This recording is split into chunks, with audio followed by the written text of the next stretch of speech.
So today we're going to be talking about our road to college, or students' road to college, and how as parents we could help our students be better prepared.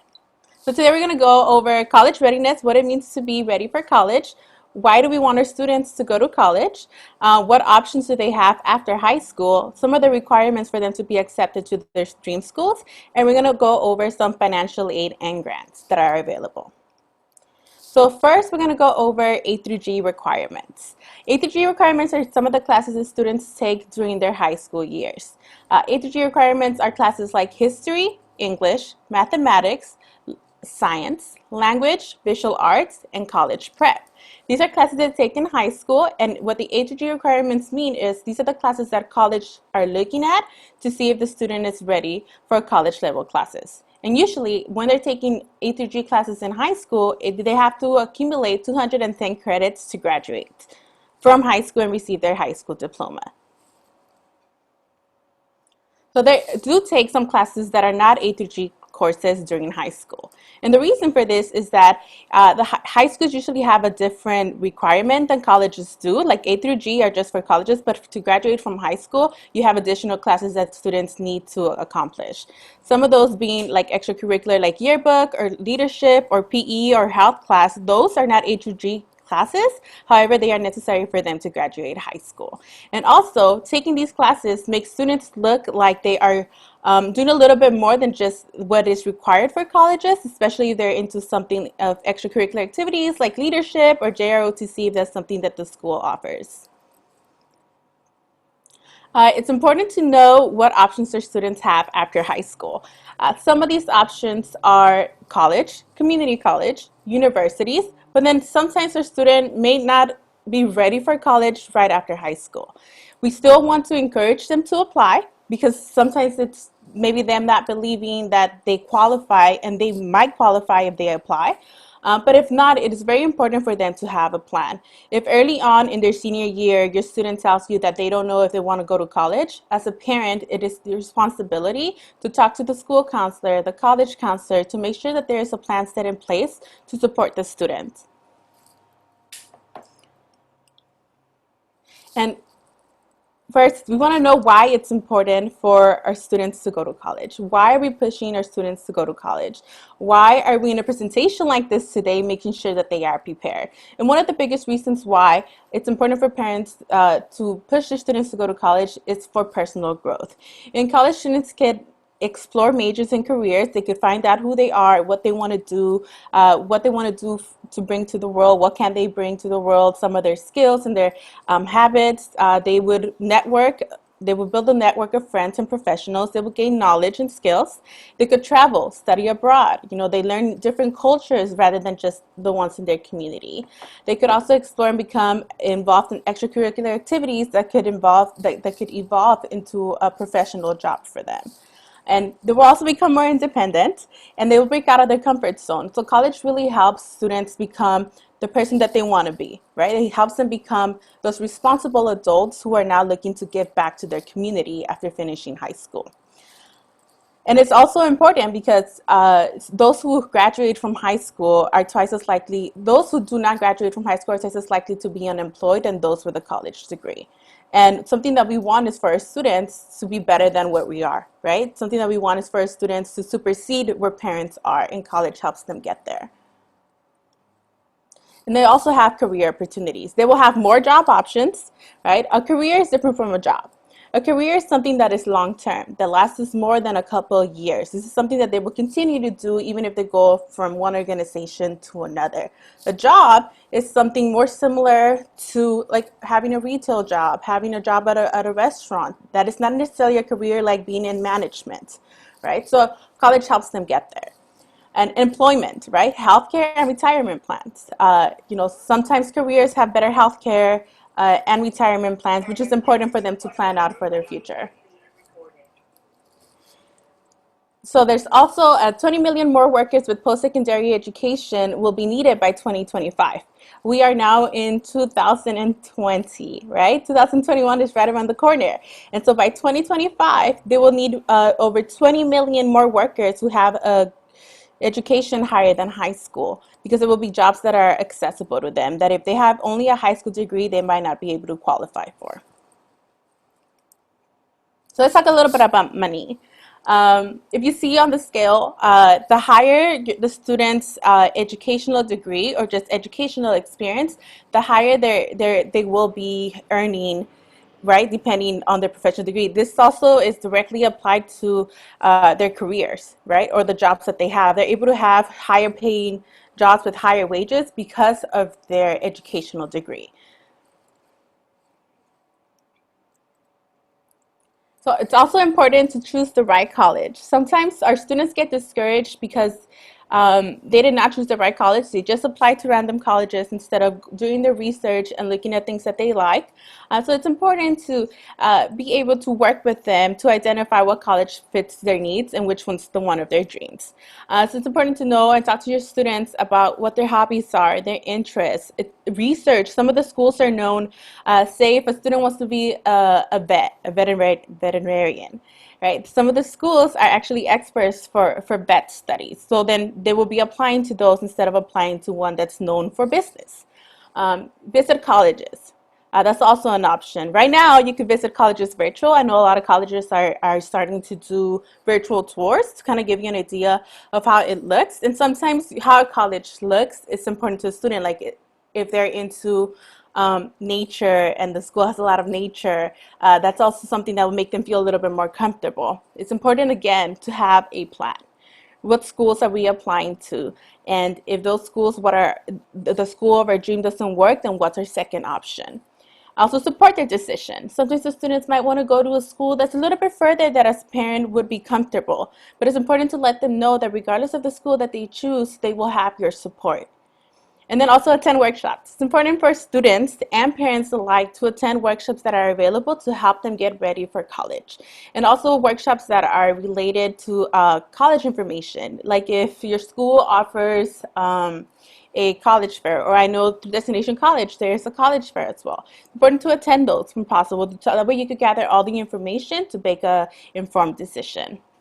And it's never too early to talk to your students about college. Even middle school, it's never too early to start talking to them about the importance of going to college, but the reasons why you want them to have a higher education just more than high school.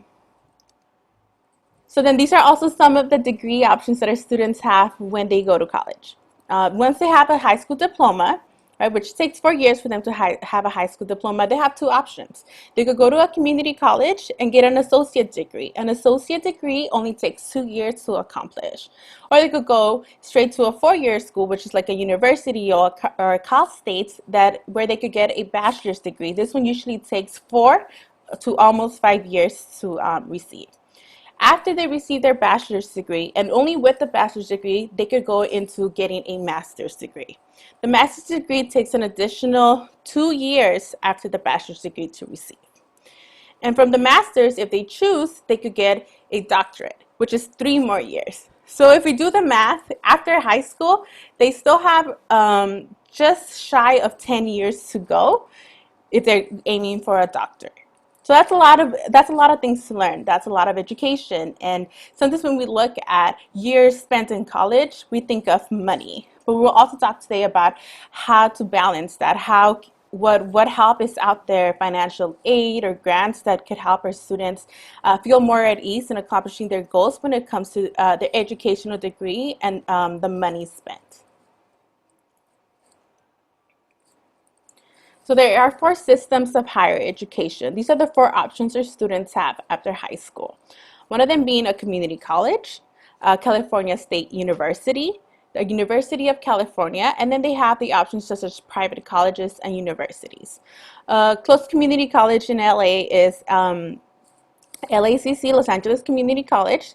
California State Universities are like California State University of Northridge or of Dominguez Hills or of Los Angeles. And those are easy to identify because they will always say California State University, which is why it's abbreviated as CSU. And then there's Universities of California. One of the most popular in California is UCLA, right? University of California. And then you have private colleges and universities. The other one that's more popular in California would be USC, which is a private college. And then we're going to go over some of the requirements that our students need to meet in order to qualify to just apply for these schools. So for community college, you usually don't require to meet the ATG requirements. But if you don't meet the ATG requirements that college require, that might mean you're not getting a high school diploma. That might mean you're getting a GED, which is like a diploma that kind of, oh my God, it's a diploma that kind of people get when they don't receive a high school diploma. So it's a second option.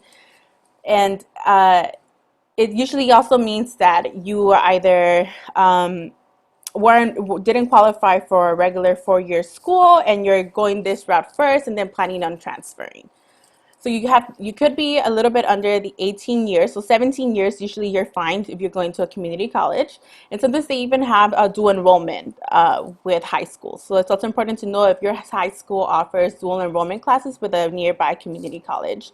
The application is online and they do have placement tests. Placement tests are important to see at what level our students are before entering any type of college or higher education in English and math. For a state university, which is our cost states, you have to have a GPA that's 2.0 or higher. You have to complete the HRG requirements with grades higher than a C. So it's important to know that some high schools accept D letter grades. Colleges do not. A D in college is basically an F, which means that you have failed to accomplish your goals in that class. We also have to take SAT and ACT tests, although this changed just in the past 6 months. I believe it has changed. So this is no longer a requirement. It is now an option.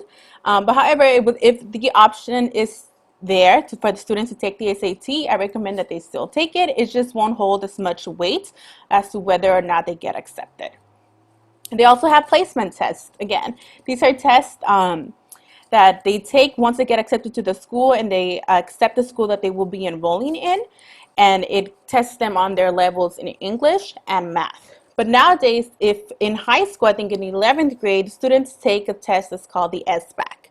The SBAC has been around, I want to say, less than 5 years. And now colleges, especially Cal States, are looking at the SBAC scores to determine whether or not the student will need to take a placement test for their college. So the placement test usually places students either in college level math and English classes or in classes that are considered remedial, which means that are non-college level English and math classes. So now they're looking at students' test scores in the 11th grade to determine if this student will need remedial classes or not. So it's really important that even during high school, in 11th grade, in any grade that they're there, they do try their hardest when it comes to taking any type of exam. And again, the application is also online, and the student must have a high school diploma or an equivalent. So for universities of California, the GPA is a little higher, right? The GPA has to be a 3.0 or above. They must complete all the A through G courses, again, with grades of C or higher.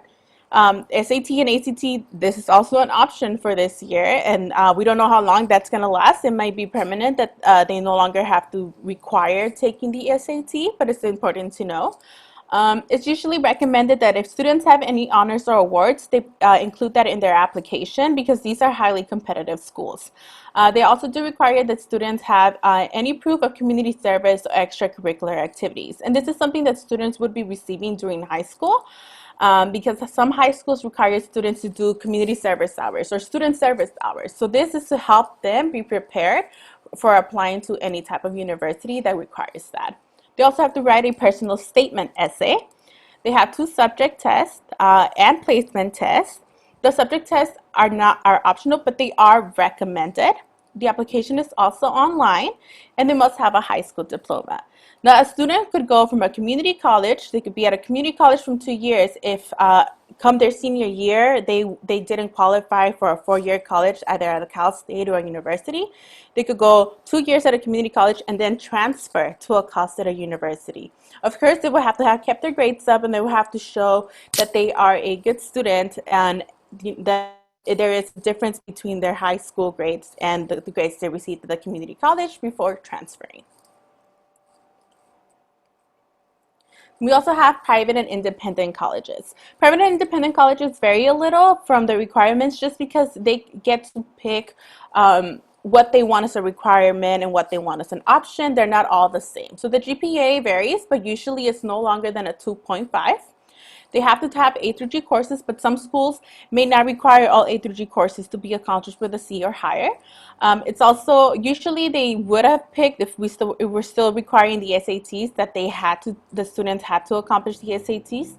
They have to take it. And then also they sometimes required a 2-subject test, whether it's, again, math or English. Most schools have it similar to our USC system. So most of the private schools and independent schools ask for the same thing that the universities of California require. And also they have to have a high school diploma or an equivalent to one, and the application, again, is completely online. So college is for everyone, and it's important to know that. College is for everyone. It could be someone who's 18 years old, graduated from high school. It could be somebody who is 35, 50 years old who's trying to go into college at a later age. That they still have the ability and they still have the eligibility to apply and attend college. But also, there's AB 540, who's for students who do not have a permanent legal status, who could also qualify for college. And this is called our AB 540 plan, or AB 540 students, which is basically a law in California. So they would have to attend a school in California, because California is known as a safe state. It's one of the states that protects their immigrant youth.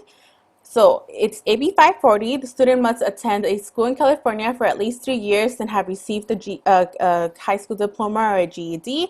They must plan to attend a university or college. AB 540 is only they're planning to attend a university or college. They have to fill out a form that's called an affidavit. Affidavit basically means that it's like a compromise, like a promise that they will be a good citizen, that they will have good grades, that they will focus in school, and that they would also hope to apply for residency. So what AB 540 does is that it also helps them qualify for certain financial aid that I will go over after. Then we also have DACA. I know DACA has been one of the things in the past couple of years that has been going back and forth. Just a couple months ago, it is kind of back as an option for students. So what DACA is, it's an American legislative proposal for a multi-phase process for qualifying undocumented students or minors to be able to attend or to receive permanent residency. With permanent residency, that means they're able to attend a college or a university. Usually people who qualify for DACA are younger than 35, were in the United States before the age of 16, and have been here for more than 5 years. They are considered of good moral character, which a lot of students can show good moral character with their grades and GPA, and they have no legal infractions, which if you're a high school student, you basically qualify in all of those. So obviously the biggest thing being how long you've been here, and then at what age you entered the United States. And this, again, also helps you qualify for certain financial aid. And then we have the DREAM Act. So usually students who meet all the qualifications to be considered AB 540 can apply for financial aid from the state of California, but not for federal aid, right? Federal aid, that is the government, right? But the state of California allows them to receive financial aid just from the state, so which is called the DREAM Act. And also this requires them to show proof that they signed the affidavit and that they also plan to attend school. Usually for males, it means that they should register for selective service, and they have to show proof of that service of registration, which is also something that all, I think, males do at the age of 18. So these are some of the primary sources of financial aid. We get money from the federal government, from the state, so each state has their own financial aid buckets. Colleges and universities also give financial aid to students. And then there's private agencies and organizations that also give money or grants to students who apply. And these are some of the popular grants. Financial aid application opened the 1st of October. So some of your students, if they're in senior year, they might already be filling out their application, or they might already be asking you questions about some of the information they need to apply for their financial aid. And these are some of the most common grants that you will see on your students' database when you look at their college portal. And it's a federal grant. The federal grant is considered, it's called a Pell Grant. Usually this is giving you anywhere between $400 to $6,000 or more within a 5-year span. Then you have the California grants. The California grants are really interesting to look at, and it's important because you could estimate how much money your student might receive depending on their GPA. So there's 3 different California grants, which are Cal Grant A, Cal Grant B, and Cal Grant C. You can see here, Cal Grant A, your student must have a minimum of a 3.0 GPA to qualify. For Cal Grant B, they have to have minimum of a 2.0, and for Cal Grant C, that means they don't really meet the requirements, but they are able to get some type of money to help them with books and tuition. And then there's also the Safety grant, which is for students who were in foster care, who are younger than 22 and have been in foster care and applying for college. Then we also have the California Middle Class Grant. This grant hasn't been around for a very long time, but it was also seen as a need for people who make a little bit more than the normal, which are considered middle class. Sometimes they didn't qualify for financial aid. The students wouldn't qualify, but they still needed that extra aid. So the California Middle Class Grant was created for students from families who have an income that is up to $150,000 a year. And obviously, $150, it's also taken into consideration on how many people are at home, how much property the family has, and that is how they determine whether or not they qualify for the California Middle Class Grant. And when they fill out, for the middle class grant, once they fill out their application, it will tell them whether they qualify for this or not, or if they qualify for a regular federal grant or a California grant. And we also have the LA College Promise Waiver. As community colleges, it's another option after high school. Now I think this one's been around for 3, maybe going on 4 years now. It's called the LA College Promise Waiver, where students now receive 2 years free of tuition at community colleges in Los Angeles. It started in 2017, so yeah, it's been around 3 years that this has started. So this is pretty new still. So the first 2 years in a community college for students will be free. What this means is if it's a student who is planning on attending a community college and then transferring, those 2 years that they spent there are now free, right? So that means that it is less money out of your pocket, when it comes to tuition, when it comes to if they don't qualify for financial aid, their community college first 2 years are now free, and that saves money for some of our students. And then this also means that they have those 2 years to get their grades together if they didn't qualify for the university of their dreams, and that way they could then transfer over. And also the LA College Promise Waiver comes with other programs. It comes with more than just 2 years of free tuition. Students also receive counseling and extra support and access to programs. And then we have scholarships. Scholarships is basically free money, right? And when you're looking at colleges, when you're looking at financial aid, the key words of what you want to hear is free money, money that you do not have to pay back. So there are different types of scholarships, and for all scholarships, students must apply. And some of these scholarships are merit-based, right? Some of them are awarded based on your financial aid application, but also some of these are awarded based on merit or what you put on the application. Sometimes the student's personal statement essay could be used as part of a scholarship application. And then scholarships come from all over the place. Some of these scholarships are from private organizations. A good example is like McDonald's gives scholarships to students. Students just have to apply. Sometimes they ask you for a video, sometimes they ask you for an essay. Like I said, usually the personal statement essay is something that students can continue to reuse to apply for some scholarships. It is also very important that during their 12th grade year, whenever they hear that a scholarship is being offered, like by attending Destination College, where they will have the opportunity to enter into a scholarship, it's important for them to apply or to join any event that will give them access to, once again, free money. And then there's also work study. Work study is an option once the student is going to college or attending a university.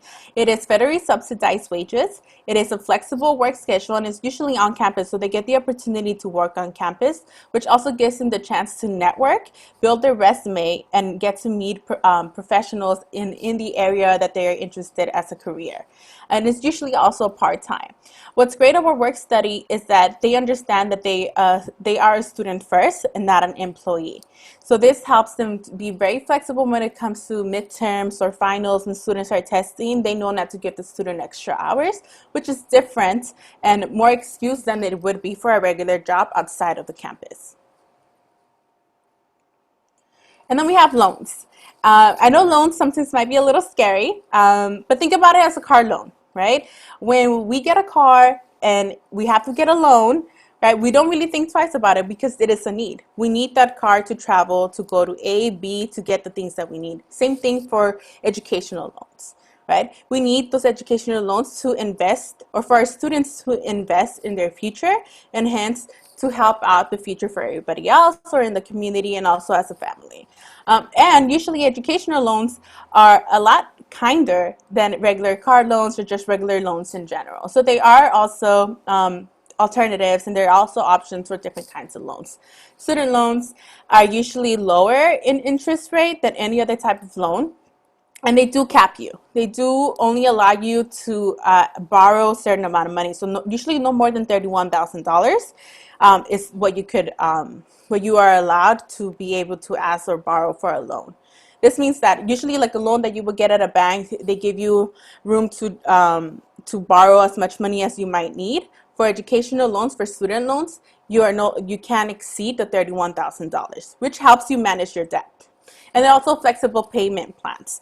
And there's loan forgiveness plans. If a student can't afford to, depending on the loan that they get, whether it's one that accumulates interest while in school, like a subsidized loan, or an unsubsidized loan that accumulates interest after school, while students are in school. It helps students determine how they're willing to pay, how much they're willing to pay, and when they start paying. And then there's also parent loans. These are loans that parents could get for their students. And then there's other type of loans. There are dreamer loans. So our students who are dreamers, like mentioned earlier, they're able to receive loans that are funded by the communities, by the community college, by the state college and the universities of California, but also by the state. They also accumulate no interest while the student is in school. These are usually for undocumented students who are considered AP 540.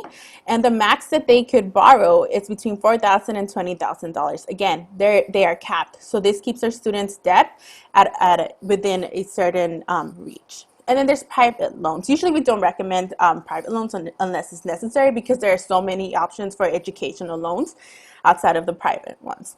And these are usually from a bank, which have a higher interest level, and they're based on the student's credit or a parent's credit. And then these are also some useful websites. It's really important during senior year or even before senior year to start doing some research on colleges and sources of financial aid or sources of scholarships. There are scholarships that are available before the student reaches their 12th grade year, whether it's 9th, 10th grade, or sometimes even in middle school. So it's important to start looking at options where students can start receiving that free money before their senior year. Does anybody have any questions? Thank you for that information, Sarah. For parents, this would be a great time if there was a question, you can ask it in the Q&A and we'll make sure to answer that for you. Something that I was thinking through this presentation, Sarah, I work with high school students and sometimes they have questions, right? And if I'm not there to answer it, who would you recommend for parents? Who should their students ask for questions relating to relating to FAFSA, relating to the California Dream Act, relating to finding financial aid? Where should students go and ask this for this information?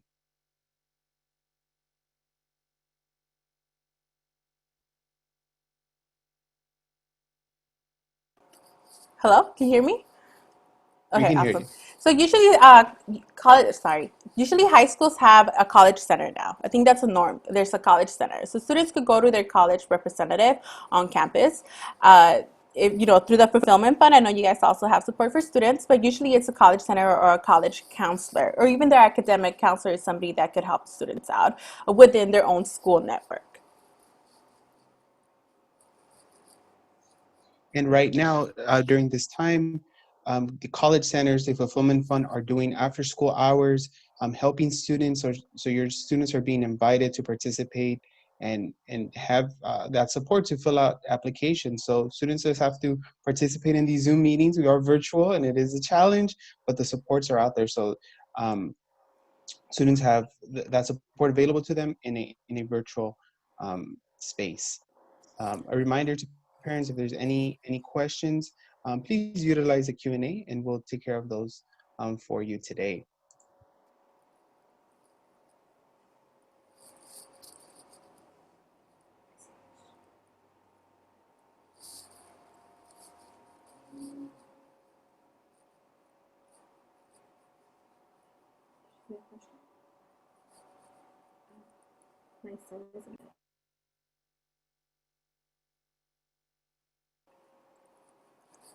So sometimes, like I mentioned, there are scholarships available for students.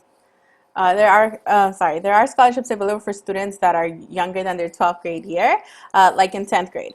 So if your student is in 10th grade and they are looking to, ooh, what happened? Some of these websites are available for students to apply for scholarships, and they can start looking at them earlier than their senior year. The one that I would personally recommend, that is one that I have used and that I used before going to college, is the one called FastWeb. So on FastWeb, they would build a profile. And I think there's also an option for parents to build a profile as a parent to start getting scholarships for their students. So when the student fills the profile, it asks them for their grade, it asks them for career options or major options, what they're interested in, any hobbies. And then it starts auto-populating scholarships based on the student's profile. So these are options, right? But also sometimes the schools, extracurricular activities or any program that the student participates in also offers scholarships for them at the end of the program, at the end of the school year, for winning a competition. So all of this is also available. So that's why also extracurricular activities are important for students. So they could possibly also start getting, not just adding that on their resume, not just adding that in their application to look more competitive, but also so that they could start possibly receiving scholarships. And I'll leave this up just in case you want to write down any of these websites.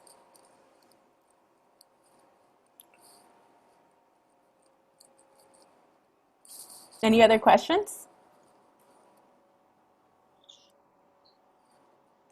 No questions at the moment. No questions at the moment.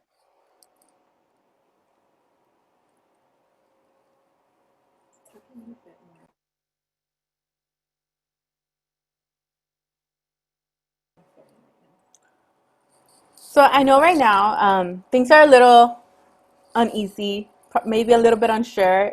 We are doing a pandemic. It is, a little bit hard to see how the process of going to college is going to work for our students first year in college if they are seniors right now. Or even if you're looking at it at an earlier grade level, it might be a little bit difficult to see, okay, how can I find my student's best option? There are a lot of resources available online. A lot of the research is usually done online before the student actually gets to see that campus, right? But there's also really important why, and now that now that we're virtual, right, there will be virtual college fairs, right, where representatives from college are present to talk to your students about what their school offers for them.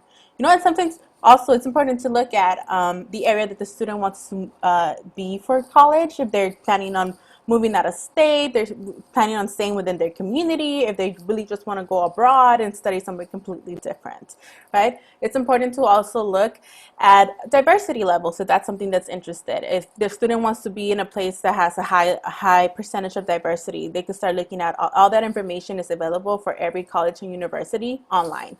So you can start looking at even the percentage of students who attend that school and actually graduate, who attend that school and graduate within 4 years, so what degree they receive by attending there. All that information is also available online, and I'm pretty sure that now even more, because we are virtual, it's going to be available, more information is going to be available virtually.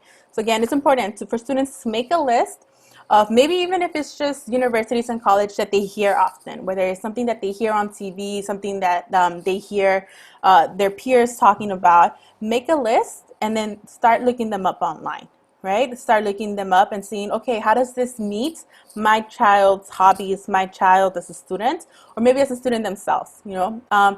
It is it is also really important if you as parents are available to sit down with your students. You know, sometimes technology might be intimidating, but sit down with your student and do the research with them. Have those conversations with them. Start asking them what they want to do, what they would like, right? Even at an early age, it's important to start having those conversations. That way they know that you are just as invested in their future and you are supporting them in going to college as they are. Great point, Sarah. And one of our parents asked, what type of activities could their student be a part of to help them with scholarships? Awesome. So I know certain schools offer programs. I know there are competitions, even like the debate clubs, if the school has a debate club. Sometimes students can get scholarships from sports.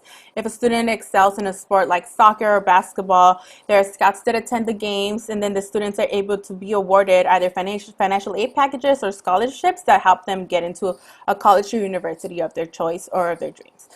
They also could get scholarships through community service outside of the school, right? Helping out in an organization around the area that may end up offering students a financial compensation, whether it's on a scholarship. So sometimes it really just depends. It does take a lot of research, but I think community service and extracurricular activities or programs that the school offers are really some of our students' most accessible options for them to possibly receive a scholarship. And also, if they don't have monetary like gains from the community service or from the extracurricular activities, it looks really good on their application, which then opens them up for more financial aid, or it also opens them up for actually qualifying or being more eligible for the school that they want. Because sometimes colleges look at not only is this student a great get great grade students that have a 3.0 or above, but are they doing more than just their academics, right? Extracurricular, if a student has extracurricular activities, if they participate in programs, they participate in sports, and they're able to maintain a good GPA, that shows that they are highly competitive and capable of doing more than just the academics. Sometimes when it comes to making a decision, colleges look at both things. If it's a student that has, if between two students and they both have the same GPA, right? They both have the same honors, same awards, and it's between making a decision between two, they're going to look at, okay, which student has extracurricular activities and which student has community service hours. And usually the one that has extracurricular activities and has been able to keep their grades up is the one that gets accepted over the one who doesn't have that extracurricular activity or extra programs or sports. Or community service hours, basically because it shows that they're a well-rounded individual. Awesome. Sarah, you touched on two really important things today. One, you started off with talking about A through G courses, and then you talked about how we are learning in a virtual environment. How would you, for parents who maybe are new to this, as new for all of us, how important would you say to parents it is to be logging on to their classes and passing classes, and not letting their students, just say, well, yeah, I'll log on if I want, or it's not that important. What would you say to parents? It is extremely important. It's extremely important. I know sometimes being at home for our students, it's a little bit harder for them to get up in the morning than because they don't have to go somewhere, they stay at home. I think it's really important to start the students with a routine where they actually get ready to log into school. You know, something as simple as getting ready instead of just waking up and going directly on the computer could sometimes help motivate our students. It's really important that even though it seems like they're not going to school because it's virtual, that they log in and actually do all their work. And sometimes the beauty of being virtual, of being online, is that the work that they need to get done, even if they don't participate that day, is accessible to them at any time, 24 hours. Right? Schools use things like Google Classroom. They use different platforms, and all the information, all the lectures are available online. So say that the student wakes up a little late, right? They could still catch up on the work that they need to do, which is very different from going to school physically, right? If they weren't there physically, they missed first period, they didn't receive that information. But since we are online, there's really almost no excuse for them to not be able to catch up on their work. So yes, attendance is still important even if we're virtual, but what's also important is students maintaining their grades and completing their work. And I know that sometimes connectivity is an issue, right? Our Wi-Fi stops working, our Wi-Fi is acting up. I know that schools also offer services, or they have resources for free or reduced internet costs, right? Or also some schools offer students Chromebook for them to help them out with having access to a technology device. Sometimes even our phones. Our phones are tiny computers. So say that the computer is acting up that day and the student has to log in and they have a smartphone, whether it's an iPhone or a Samsung. Basically, any phone that has a full screen is a smartphone. They could also log in through Zoom or use their classroom websites through their phone. So they have plenty of options. I would agree. And I'll add to that that right now teachers are very understanding of the circumstances and are accepting late work. So if your student falls behind, there's no excuse like, well, I couldn't turn it in. Most teachers are understanding and they can be submitting assignments even if they are late. So it's important to stay on track because these grades, even though in a virtual environment, they are real grades that will go on a transcript that are going to affect everything that you just talked about. So And um, then to add to that, as I know LAUSD, and I think basically every educational district and even charters now offer parent platforms as well, which are in the form of online gradebooks. So it's really important to have the open communications with your school. If they offer an online gradebook for parents to have that account, to create that profile and to utilize it. Sometimes it even comes as an app. So again, access is there, right? You don't need to have a computer to be able to access your students' grades. And what an online gradebook does is that it gives you students attendance information, it gives you students homework completion or just homework assignment information, and it gives you access to their grades in real time. And this will help you also be prepared for your students' grades, but also it will help you push your students to make sure that they are doing their homework. Because sometimes we might ask them, hey, do you have homework today? And what do they say? No. Or I already did it, right? But the platform allows you to check. And then you could see what homework they have to do and then just ask them for it. So it's a way to hold your student accountable, but also as a parent to be more educationally involved.